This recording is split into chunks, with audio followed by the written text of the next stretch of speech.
What's going on, family? Patty Lifts, Natural Men's Physique Pro, checking in with you guys today. And I have a special video for you guys, and I want to share my personal mistakes. I actually used to weigh like a $120 soaking wet in high school, and I used to be super skinny. I'll throw up a photo here so you guys can see. And currently I am around 200 pounds. So it's been quite a journey, but I feel like I could shorten that length of time, and I could have been a lot more ahead if I did things properly the first time. So that's why I want to share my personal mistakes that I feel like you guys can avoid to accelerate your progress in the gym and your fitness journey. So let's get to the video, and here is mistake number one.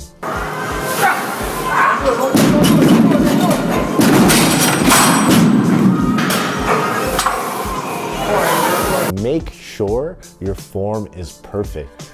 So leave your ego at the door. Literally, who cares how much you lift if you're getting the results? Yeah, so what if you get to look cool for 30 seconds because you're lifting a little bit more weight? At the end of the day, you're not gonna get results. It's more efficient to ensure that you're performing the exercises properly, because you're gonna properly contract the muscle. You're gonna properly work the muscle and be able to go in there with a purpose and actually try and grow.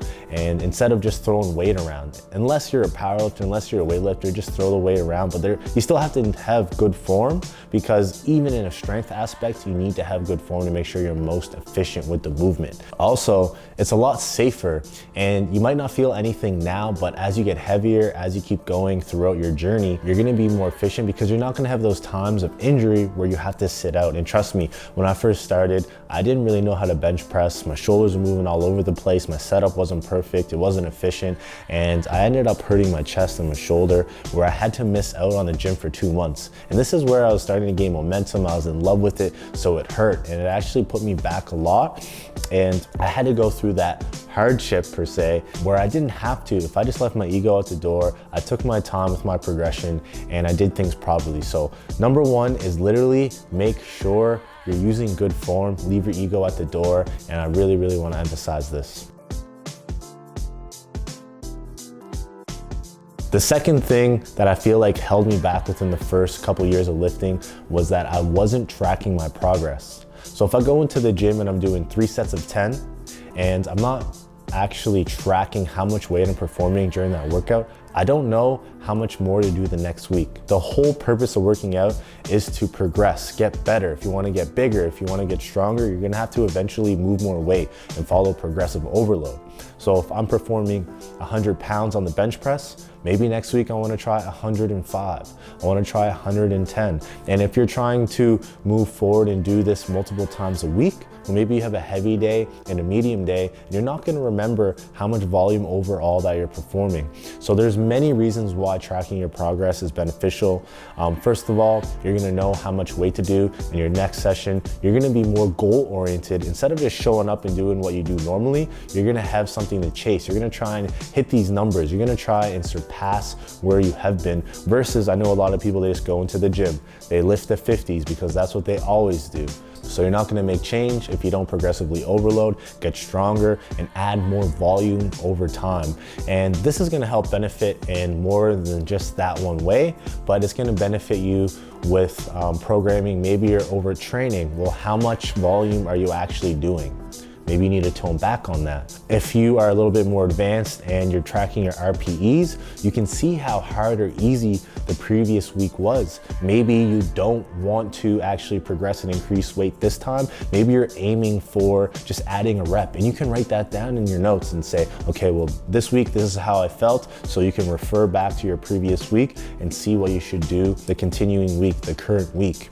And this slowed me down a lot, because I used to just show up to the gym with no structure at all, just do whatever, and it holds you back, because you want to maximize your time. You want to get the most bang for buck. If you're trying to get as big as possible, as fast as possible, or as strong as possible, as fast as possible, well, you want to track your progress to make sure you're hitting everything with a purpose. You're hitting everything in an organized manner to ensure that. You don't want to just go in there, show up, and do too much and be overtrained, you won't recover. Or you don't want to go in there and not do enough and just kind of go through the motions and wonder why you're hitting a plateau.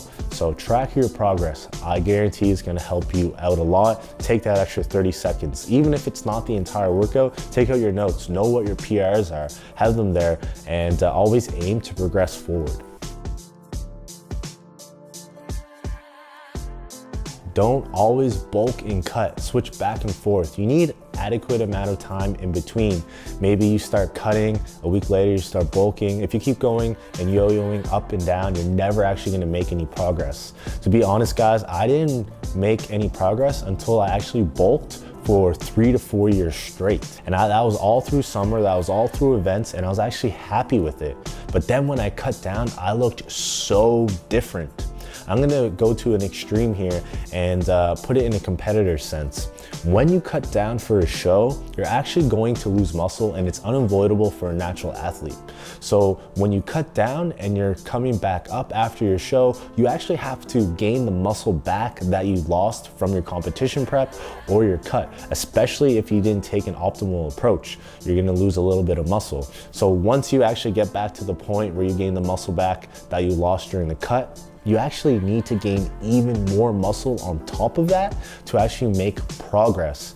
So commit to one thing. It takes time, and switching back and forth, you won't be able to make any progress. You're gonna stay skinny fat, or you're gonna stay where you're at, and you're not gonna be able to move forward. So commit, take a long period of time, have a goal, and reach that. So a lot of the time people feel like they're not big enough or they're not cut enough.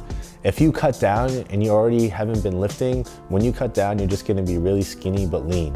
If your body composition is a little bit high as it is, and you start bulking, you just have to accept that your body composition is gonna be high until you come back down. So commit to one thing at a time, and then have an extended bulking season to ensure you're going to make progress and actually look different when you cut down. The next thing I'm gonna tell you guys is that don't get caught up with supplements. A lot of beginner people get hooked on progress, and they wanna take the most optimal approach, get the best bang for buck for time, and they think that going to the supplement store is going to help bring them to the next level. There's nothing special about these supplements, so if you're taking a fat burner, it's not actually gonna burn your fat off. It's almost insignificant. If you are trying to take protein in, it's not gonna significantly increase the amount of muscle you're going to build. First of all, you need to focus on the fundamentals, what actually works. And that is a training program, and that is a good diet. With those two things together, you are gonna notice big changes. When you're in the gym, think about this, and you see a guy who's super shredded. You know they had to be paying attention to their diet. And that goes for the most advanced people. They're most likely following a training program and following a diet program. And that goes for most people who compete, and they're at the highest top level possible. So make sure you focus on what actually matters, and it's the small things. Focus on calories and protein, first of all, and then focus on progressive overload and a structured training program. Those are gonna give you the best results possible. You don't need supplements. So after you have those in line, supplements can give you a little tiny boost, but for the bang for buck, most people beginning, especially if you're in school, it isn't even worth it. It's honestly worth it if you don't know how to work out to see an in-person personal trainer to make sure your form is good. Or even if you do a generic program, I think coaching for a beginner might be a little too expensive. So maybe follow a generic program, but at least you have that structure in. And there's actually a lot of free ones out there. And there's a lot of free videos out there to show you how to perform good form with exercises, that type of thing. But that structure matters the most. Don't worry about supplements. They're not gonna help bring you to crazy levels like steroids would or something insane. But yeah, just don't get caught up in all of the flashy supplements and ads and all that type of thing, or even some greasy influencers that will say these supplements do amazing things, but they don't.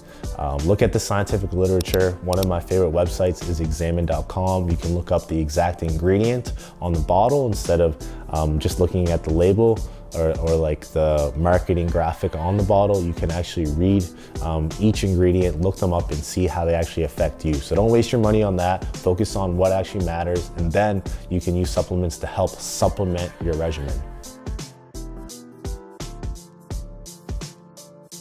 And the last tip that I'm gonna provide you guys with is don't compare yourself to other people. And I was so guilty of this when I was in the gym. I was one of the most insecure people in the gym. I was so skinny and I always thought people were looking at me. And I used to compare myself to everyone else and see some of the best in shape guys and want to be that. And I think like that's okay. You want to obviously reach for the top level, but there's a lot of people out there on enhanced supplementation, just straight up steroids, and those physiques aren't attainable if you're natural. So when you're online, be careful who you follow or who you look up to or what your goals are. Of course, I want you to overachieve what your goals are, and even as a natural, maybe surpass some people who are enhanced, but there's actually a limit on what you can do naturally, of course. So don't compare to other people. It's all about your personal journey. It's all about you enjoying that journey, taking the best approach that you personally can in your current situation. So if you're a student, you know that you're limited to the amount of times you can eat, maybe before you go to school, lunchtime, after school, and you're limited towards how much you can actually train. So you might have homework and that type of thing. So maybe you can only go 3 to 4 times a week. And if that's all you can do, you have to be happy with that for now. So take advantage of your personal situation, strive to be the best you, and that's all you can do. Because you can't control your genetics, the shape of your muscle is the shape. You can't control that. You can only control the size and the proportion of your muscles and the symmetry, small things like that, but it's gonna take time. You have to understand that, you have to have patience, and you have to embrace the obstacles and enjoy the whole thing. Other than that, guys, I wanna thank you very much for checking in the video, and I hope these tips are able to impact you and save you some time in the gym, because I wasted 1 to 3 years of my fitness journey and I'm still learning every single day. So hopefully you can take these, implement them into your journey and save you a little bit of time. So thank you very much for checking in. Until next time, please subscribe. Have some more cool content coming soon. I actually just ordered some new equipment, so I have a really cool new series coming out, and it's a little bit different and it's gonna be a lot of fun, and I'm really excited to do that. So make sure you put post notifications on so you don't miss out. Like the video if you liked it, comment, let me know what you think, and give me one tip you think that you feel like you could improve on or you feel like was a mistake, so maybe someone else in the comment section will be able to benefit from that one tip as well. Anyways, guys, see you guys in the next video. Right, guys? Yes, guys? Yeah, I don't know what I'm saying.